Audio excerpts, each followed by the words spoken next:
جاوتری کے اندر ایک گول قسم کا پھل ہوتا ہے جس کو جائفل کہتے ہیں، اور اس کی خوشبو جو ہے یہ کافی تیز ہوتی ہے اور اس کا مزاج گرم خشک ہوتا ہے، اور یہ درجہ دوم میں گرم اور درجہ دوم میں خشک ہوتا ہے۔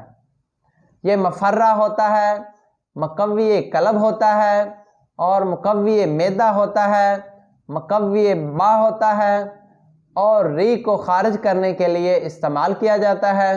پیٹ درد اور پیٹ کے پھول جانے کے لیے انتہائی فائدہ مند ہے۔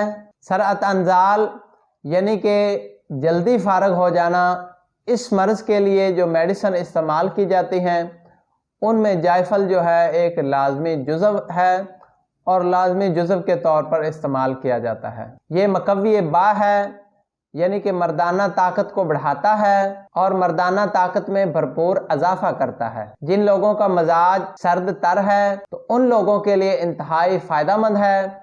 سرد تر مزاج ہونے کی وجہ سے جتنے بھی مسائل اور جتنی بھی بیماریاں ہوتی ہیں وہ اس کے استعمال سے انشاءاللہ ٹھیک ہو جاتی ہیں۔ فالج اور لکوہ کے لیے جو مالش تیار کی جاتی ہے اس میں جائفل کا تیل ضرور ڈالا جاتا ہے، کیونکہ یہ گرم خشک ہوتا ہے اور جسم کے حصوں کو کھولتا ہے، اور اس کے ساتھ ساتھ جو ہے جن لوگوں کا اعضائے تناسل جو ہے وہ کمزور ہو، وینز کی بلاکیج ہو اور اعضائے تناسل جو ہے اس کی رگیں کمزور ہوں اور اس کی گروتھ نہ ہو رہی ہو، تو اس کے لیے جو مالش تیار کی جاتی ہے ان تیلوں میں جائفل کا تیل جو ہے وہ ضرور شامل کیا جاتا ہے۔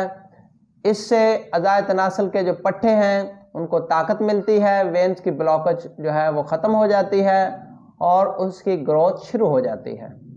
منہ کی بدبو ختم کرنے کے لیے جائفل انتہائی فائدہ مند ہے اور اس کے استعمال سے منہ کی بدبو ختم ہو جاتی ہے اور منہ کے گندے مادے جو ہیں وہ زائل ہو جاتے ہیں۔